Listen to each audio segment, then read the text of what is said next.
Olá, bem-vindos ao nosso canal A Origem das Ideias.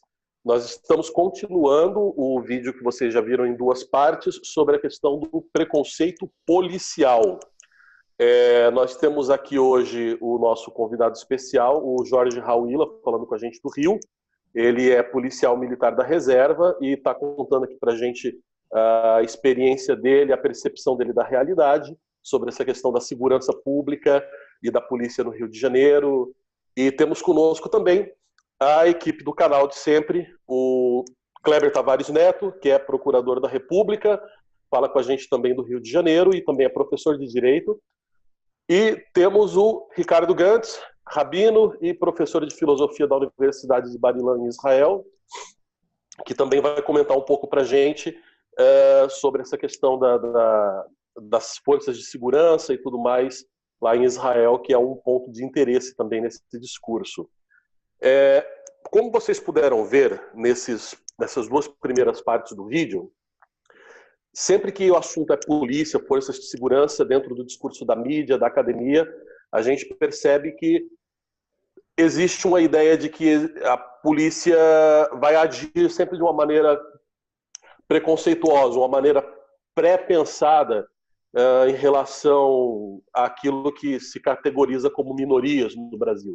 Negros, pobres, favelados e tudo mais. Sempre se espera essa atitude preconceituosa, sempre existe esse tom de um preconceito na narrativa da polícia, na narrativa da segurança pública no Brasil. Mas quando a gente escuta o que o Jorge falou para a gente, quando a gente escuta a realidade narrada em primeira pessoa por quem realmente vive isso, e tanto as experiências do Jorge quanto do Kleber, que também foi delegado antes de ser procurador, o que a gente percebe é ao contrário. Parece que existe um preconceito da mídia e da academia com a polícia. Eu acho que o preconceito é ao contrário, não é? Existe sempre uma certa avidez em taxar a polícia como fascista, como preconceituosa, como racista, como genocida. E eu queria jogar a bola aí para vocês, para comentarem sobre isso.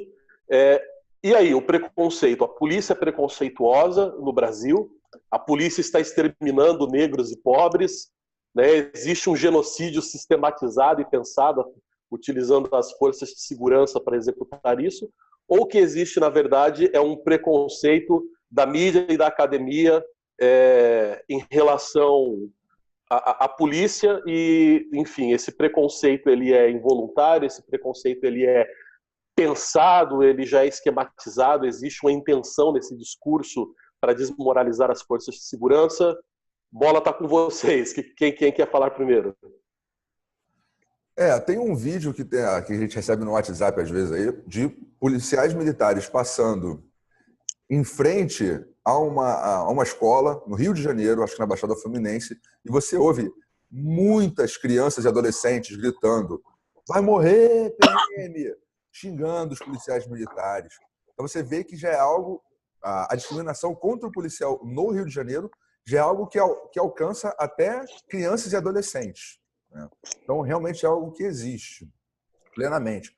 Eu me lembro, né, que eu era policial também, primeira vez que eu fui policial, aos 20 anos de idade, que eu contava para os meus amigos: olha, virei policial. Algumas pessoas dizem: poxa, legal e tal. Agora, outras pessoas que já estavam na universidade, já estavam muitas vezes contaminados com essas ideias. Poxa, mas policial? Ah, não, mas você está entrando para você conseguir resolver isso de lá de dentro. Não é por isso que você entrou? Eu não tinha nem noção. Como se a polícia em si já fosse um problema, né? A ideia de polícia é um problema. Eu nem sabia o que era polícia. Quer dizer, eu sabia mais ou menos, né? Meu tio tinha sido policial também, tinha sido detetive no Rio de Janeiro e delegado de polícia, né? E isso é uma coisa também que eu observo muito. No Rio de Janeiro, a discriminação contra o policial é muito maior do que no resto do Brasil. Eu lembro quando eu viajava, às vezes as pessoas, o que você faz? Sou policial. Nunca sofria preconceito. Tinha um respeito, né? Nossa, policial. Em outros estados fora do Rio de Janeiro, né? Principalmente quando você ia para o interior, Mato Grosso, Nordeste, você sentia que a profissão era mais respeitada, né? As pessoas ainda tinham um pouco do ideário, um pouco também, né? Do valor da profissão de um policial, assim como o valor abstrato de certas profissões, como policial, bombeiro. Não, eu morei 20 anos em Rondônia, isso aí é notável. Existe um conservadorismo residual muito mais forte no interior do país. Isso aí é o que salva ainda o Brasil. Ô, Braz, você esqueceu de se apresentar, você sabia disso? É verdade. Bom, eu sou o Braz Oscar, eu entrei no Origem das Ideias por cota para quem não tem diploma. Não, mas a gente se titulou filósofo, você esqueceu? Você foi titulado por nós, filósofo. Todos nós somos... Exato. Se a Márcia Tiburi é filósofa, eu sou filósofo também. Entendeu? Eu sou o Braz Oscar, eu moro em Portugal, aqui no interiorzão, me escondo aqui no pé da Serra de Aires, aqui na Vila da Batalha, melhor vinho da região. E eu morei 20 anos em Rondônia, a minha família é do interior de São Paulo, sou filho de uma família de imigrantes portugueses e italianos, sou padeiro de nascença por DNA e filósofo auto-intitulado. Já fui bancário, já trabalhei na Secretaria de Saúde do Estado de Rondônia e, enfim, sou gordo e cego de um olho. É isso aí. Então, vamos voltar aqui ao assunto, e aí eu quero perguntar aqui para o Jorge. Você tem alguma vivência dessa discriminação? E agora eu não estou falando da mídia, não, daqui a pouco a gente pode falar da mídia, mas de alguma discriminação que você sofreu por parte das pessoas que, digamos, que se não soubessem que você fosse um policial, eram pessoas que você estaria sentado na mesa de um bar, batendo um papo, assistindo um jogo, alguma coisa assim. Então, você tem aí alguma história? Eu tenho milhões de histórias sobre isso, milhões, assim, cada uma pior do que a outra, porque o preconceito que o policial sofre, você fala que é policial no Rio de Janeiro, é mais ou menos como se você falasse que você é um psicopata, você é um assassino, você não tem família, você surgiu do inferno, do chão. Então, assim, as pessoas não conseguem entender que você é uma pessoa normal, você faz faculdade. Por que Então, conta aí um exemplo dessa desumanização. Vamos lá, tenho vários. Vamos primeiro, uma vez eu estava fazendo faculdade ainda, sou formado em Educação Física pela UFRJ, e no meio da faculdade eu resolvi prestar concurso para a Polícia Militar. Aí eu trabalhava no shopping, aí saí do shopping, fiquei meio puto, e eu sempre quis ser policial. Aí falei, não, vou fazer concurso, virei policial militar. Aí virei policial militar, tranquei a faculdade durante um período, para poder fazer o curso de formação, voltei. Nisso, teve um dia que eu tinha uma prova de... Como eu sou formado em Educação Física, licenciatura, algumas matérias de educação você tem que fazer no campus da Praia Vermelha, ali na URCA. E eu fui fazer uma prova à noite, eu não lembro exatamente do que, mas era uma matéria dessas de educação, não sei se filosofia da educação, alguma coisa nesse sentido. Eu estava trabalhando, eu pedi para o sargento, já era parte da noite, falei assim, tem como eu ir lá fazer minha prova? Ele, não, tudo bem, eu te libero para você ir lá fazer a prova. Para não demorar, eu nem troquei de roupa, eu fui direto. Eu estava levando o batalhão de choque, ali no centro, pertinho, peguei meu carro, atravessei rapidinho para Botafogo para fazer a prova ali para a URCA. Chegando na URCA, fui fazer a prova. Eu entrei pelos corredores. Cara, quem conhece o campo da Praia Vermelha da FRJ sabe que ali é um mar da galera progressista, esquerdista, que odeia a polícia, enfim. A galera que gosta muito de usar entorpecentes. E aí eu andando pelos corredores, era noite, eu estava andando, a faculdade estava mais vazia, eu andando, um cara foi sair do banheiro, ele abriu a porta assim, quando ele me viu fardado, ele voltou pro banheiro do banheiro. Negócio Aí tinha automático já, tá automatizado. automático. Fugiu. Aí tinham dois, tem um chafariz assim no meio, tinham dois caras ali, eu não sei, eles estavam fumando, não sei o que eles estavam fumando, não me pergunte também, não quero nem saber. Na hora que eu passei, eu só vi o cara dispensando assim a parada e levantando. Eu falei, cara, não é possível, vamos lá. E eu tentando olhar só pra frente para não me aborrecer. Chegando em sala de aula, tinham 3 cadeiras vazias logo no início, a prova já tinha começado.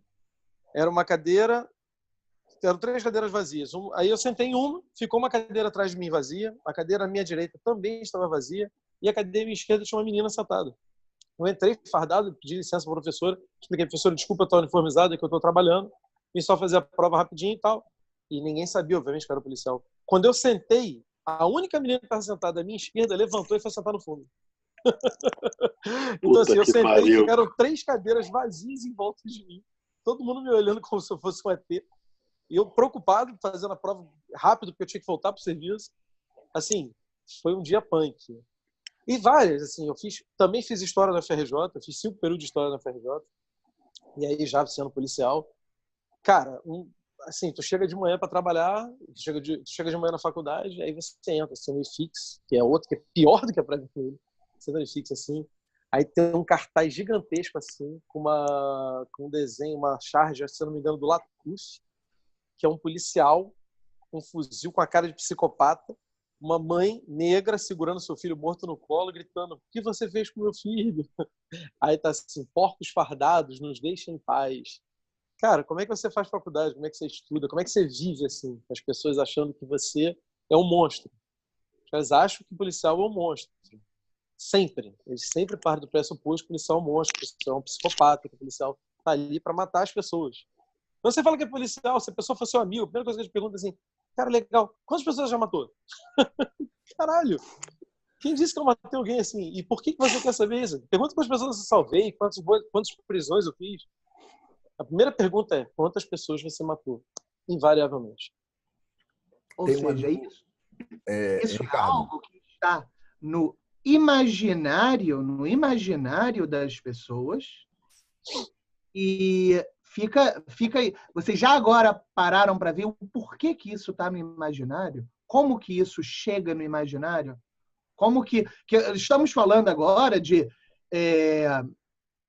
jovem, como o Kleber falou, você tem crianças e adolescentes que estão xingando a polícia, você tem pessoas agora que estão estudando numa instituição que, em teoria, é uma das instituições de ponta do país.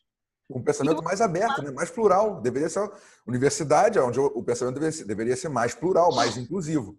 Eu tenho uma teoria sobre o motivo de ser no Rio de Janeiro, especificamente. Depois passa para os motivos de acontecer isso, né? Mas por que mais ainda no Rio de Janeiro? Primeiro, altíssima concentração de universidades públicas. É o lugar que mais tem universidade, porque foi capital do Rio de Janeiro, do Brasil. Do Brasil. Então, na verdade, já foi até capital de Portugal, né? É verdade. Não, e quando você vai em Portugal, eu fui lá em Coimbra, não é muito diferente não, tá?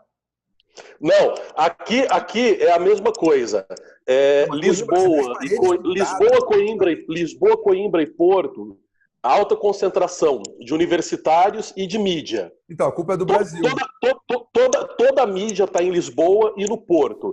E o grosso da academia está Lisboa, Porto e Coimbra. Então o que acontece?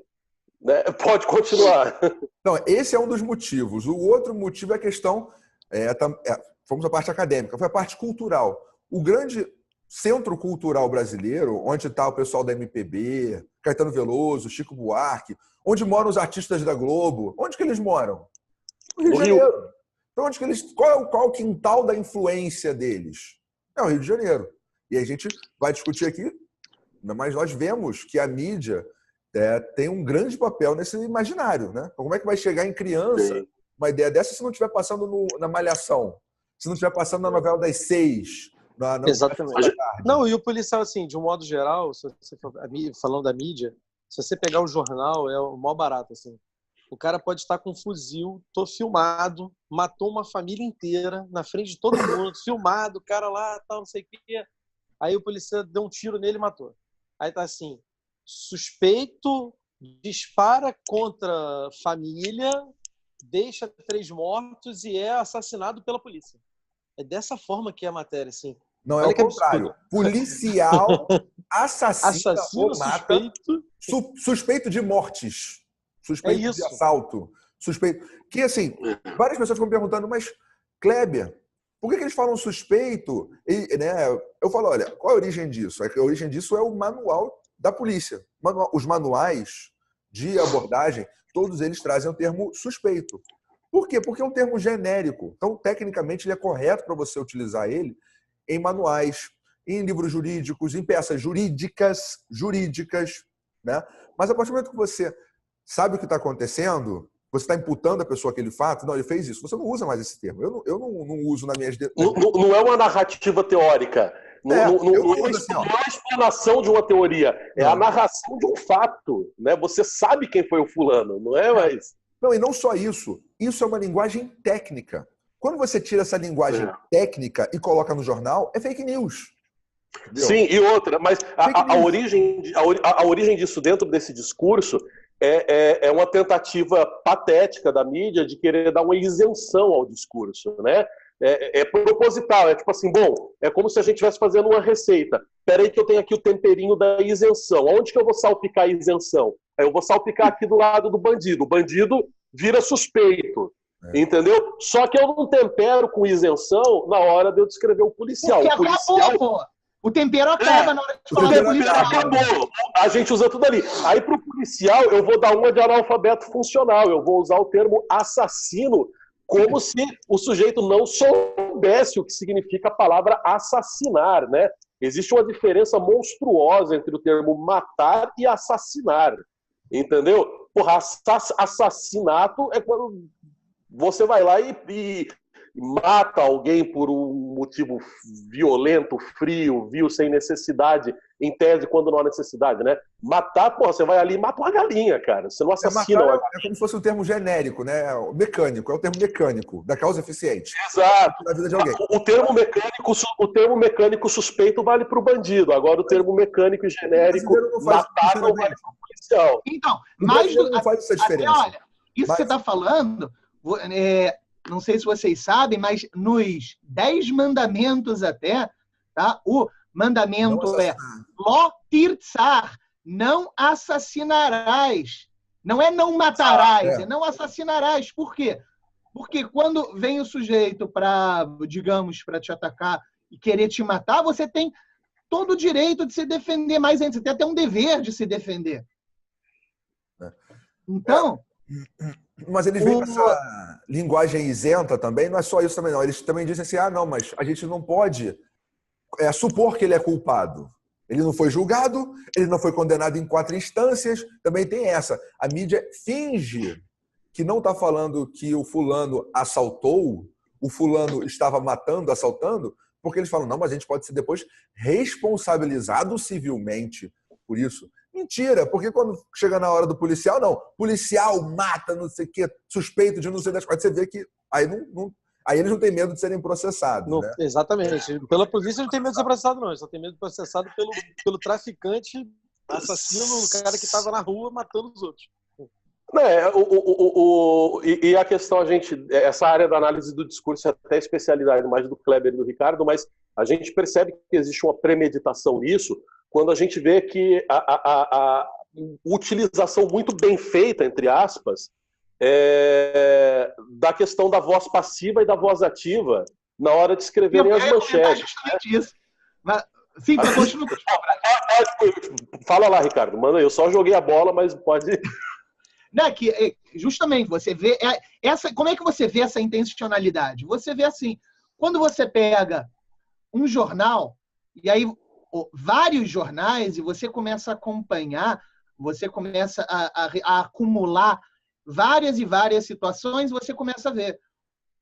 Começa a contar a quantidade de adjetivos negativos que são aplicados, no caso, ao policial. Você começa a ver o jogo da voz ativa e da voz passiva. Então, o policial mata. Então, o policial, ele mata, ele age, ele faz. E quando você vai falar o policial foi morto num conflito, foi morto num confronto. Então, assim, você já coloca assim, a morte do policial. Bandido nunca mata policial, né? Bandido nunca mata policial. Foi o policial. A voz ativa, o verbo na voz ativa nunca serve para o bandido, né? O bandido não mata o policial. E não só que o verbo na voz ativa não serve para o bandido, como muitas vezes o policial foi morto em um conflito, em um confronto. Então é quase como se estivesse colocando, tínhamos aqui dois lados igualmente corretos. Dá um caráter de justiça para a coisa, né? Temos aqui um equilíbrio no qual o policial foi morto, mas isso daí no fim das contas, quando você pega, mas o que realmente está acontecendo? O que está acontecendo é que você tinha um bandido perigoso que estava fazendo alguma coisa, o policial está ali, saiu da sua casa, deixou seus filhos em casa, deixou sua esposa em casa para fazer o trabalho dele, para proteger as pessoas da sociedade. E aí o que acontece? Ele é morto por um bandido e sequer contam para a própria população que ele está protegendo, a mídia sequer é capaz de contar o que aconteceu. Então ela coloca que o policial agora, ele está ali em par de igualdade com o bandido. Isso daí é de uma safadeza imensa, que quando você vê que isso acontece de maneira repetida, você sabe, isso não é por acaso.